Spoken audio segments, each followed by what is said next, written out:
Buenas noches para todos. En esta ocasión les hablaremos acerca de la sección 23 de las NIF para pymes, ingresos ordinarios. Primero que todo, la medición de los ingresos y actividades ordinarias. Estos deben medirse al valor razonable de la contraprestación recibida o por recibir. Esto significa que los ingresos se registran según el monto del dinero o el valor razonable de los bienes o servicios recibidos a cambio de los bienes vendidos, servicios prestados o el uso de los activos de la entidad por parte de terceros. Como número 2 tenemos el pago diferido. Cuando el ingreso es diferido, por ejemplo, si una empresa vende un bien y permite al comprador pagar en el futuro, el ingreso debe reconocerse al valor presente de los pagos futuros. Esto implica descontar los pagos futuros al valor presente utilizando una tasa de descuento adecuada. Número 3. Intercambios de bienes o servicios. Estos no se reconocen. Sin embargo, si los bienes o servicios intercambiados son de naturaleza diferente, los ingresos deben reconocerse al valor razonable de los bienes o servicios recibidos, ajustados por cualquier monto de efectivo o equivalentes al efectivo.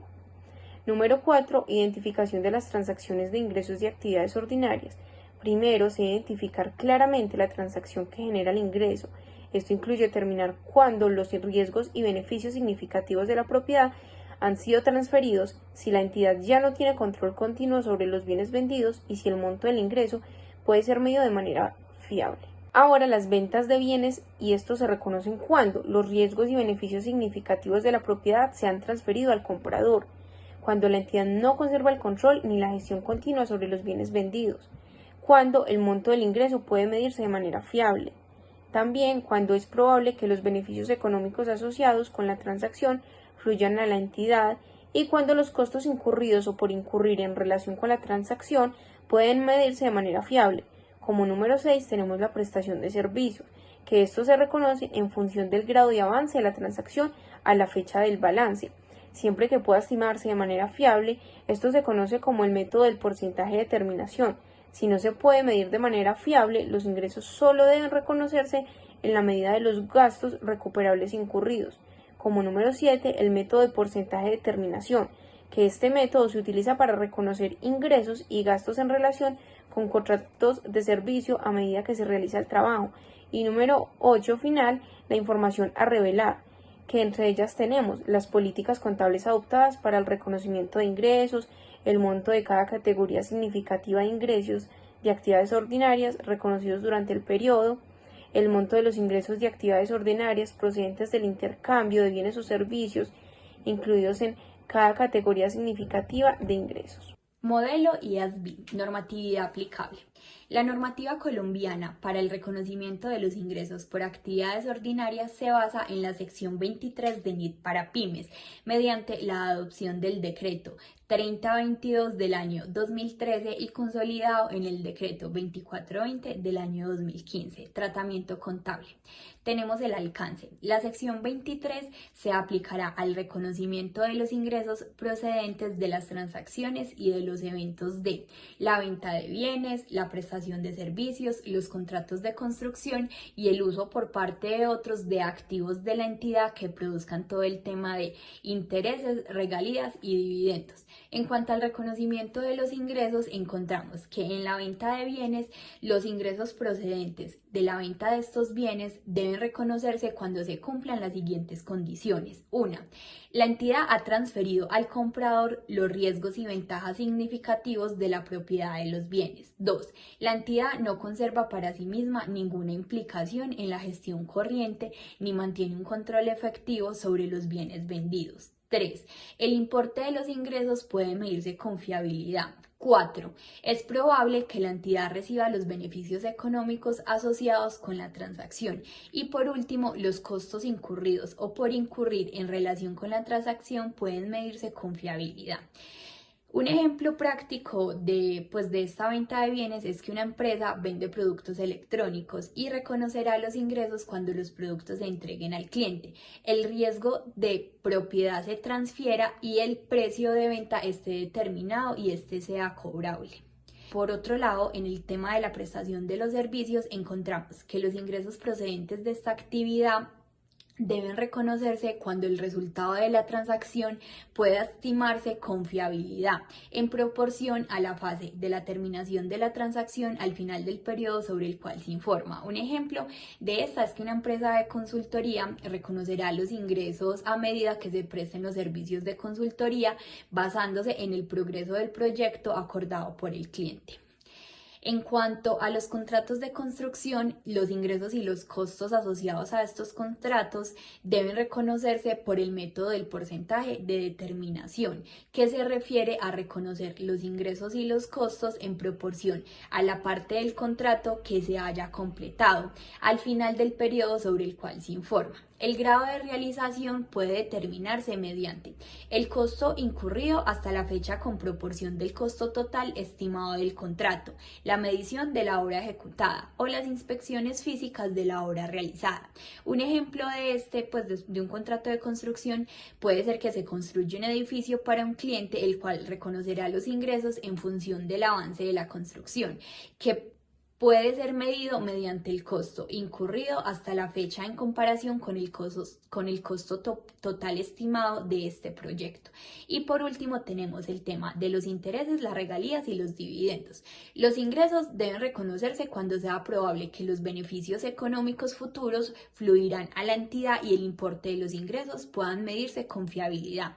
Los intereses se reconocerán sobre una base temporal usando el método del interés efectivo. Las regalías sobre una base de devengo de acuerdo con el fondo correspondiente y los dividendos cuando se establezca el derecho del accionista a recibir el pago. Y un ejemplo puede ser que una entidad que posee acciones en otra empresa reconocerá los ingresos por dividendos cuando se declare el dividendo y la entidad tenga derecho a recibirlo. Los ingresos por intereses de un préstamo se reconocerán a lo largo del periodo del préstamo utilizando la tasa de interés efectiva. Bajo el modelo FABS, los ingresos por actividades ordinarias están contenidos en la sección 23 NIF para pymes, como ya lo sabemos, y la NIF 15, ingresos por actividades ordinarias procedentes de contratos con clientes.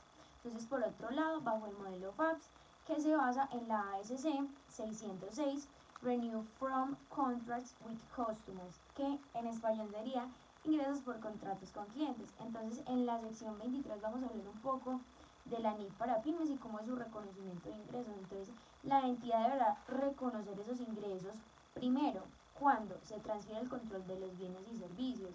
Segundo, cuando el importe del ingreso se puede medir con fiabilidad. Y tercero, es probable que los beneficios económicos fluyan a la entidad. Y su medición se da al valor razonable de la contraprestación recibida o por recibir.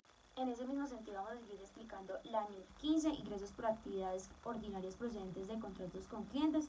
Para su reconocimiento vamos a seguir 5 pasos. El primer paso es identificar el contrato con el cliente. En el segundo tenemos identifico las obligaciones de desempeño en el contrato, que las obligaciones de desempeño son esa contraprestación que se espera tener a cambio de los bienes y productos transferidos al cliente. En el tercer paso determino el precio de esa transacción que va a haber. En el cuarto asigno el precio a las obligaciones de desempeño. En el quinto reconozco esos ingresos cuando o a medida que la entidad satisface la obligación de desempeño. En su medición lo llevamos al valor razonable de la contraprestación recibida o por recibir. Bueno, entonces, después de haber explicado eso, la normatividad FABS, el ASC 606, estas siglas ASC significan Accounting Standard Codification, que en español sería la codificación de las normas contables. Esta es la manera en cómo se asignan números y letras a las normas para crear una base de datos con búsqueda más rápida y eficiente. Su reconocimiento y medición es igual a la de las NIF 15. Tratamiento contable para ambas normativas, como lo dije, se miden y se reconocen de manera igual. Entonces vamos a numerarlos. Entonces, como primero, identificación del contrato. Esto lo que quiere decir es que se está evidenciando la vinculación de las dos partes del contrato. 2. Identifico las obligaciones de desempeño.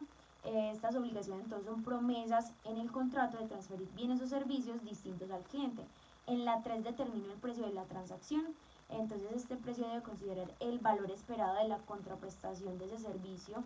4. Asigno el precio. Entonces el precio debe estar asignado a cada obligación de desempeño basada en precios independientes.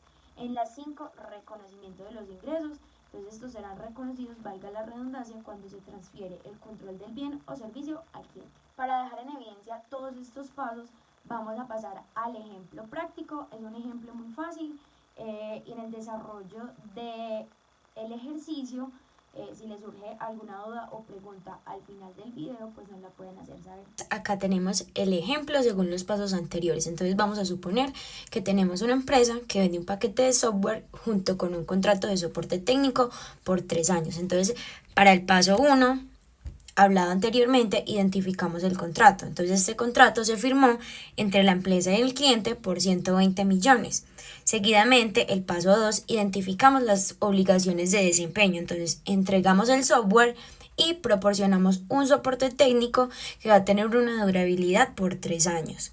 Entonces, el paso 3, determinamos el precio de la transacción. Entonces, la entrega del software más el soporte técnico tienen un precio total de 120 millones.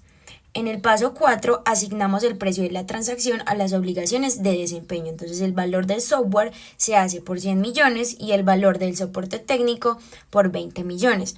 Esos 20 millones son el total por los 3 años. Entonces distribuimos estos 3 años y nos dan un total de 6.666.667 pesos por año, como lo dice ahí. En el paso 5 reconocemos esos ingresos. Para el software reconocemos 100 millones al momento de su entrega y para el soporte técnico reconocemos esos 6.666.667 pesos por año durante los 3 años. Para que se les haga un poco más visible, vamos a ver cómo son esas transacciones y cuáles son las cuentas. Entonces, al momento de la entrega tenemos una cuenta por cobrar al débito de 120 millones y sale unos ingresos por ventas de software al crédito de 100 millones y un ingreso diferido por 20 millones de el soporte técnico. Entonces, para cada año este va a ser el reconocimiento técnico. Entonces tenemos unos ingresos diferidos por esos 6.666.667 pesos y lo devolvemos a un ingreso por soporte técnico al mismo valor. Asimismo, este va a ser el reconocimiento para el año 1, para el año 2 y para el año 3. Entonces tenemos este tratamiento contable en su totalidad, si ajusta a las especificaciones y asegura que los ingresos se reconozcan de acuerdo con el cumplimiento de las obligaciones de desempeño, como lo vimos aquí, reflejando fielmente la transferencia de esos servicios al cliente, y se ajusta tanto a la NIF 15 como a la AX 606.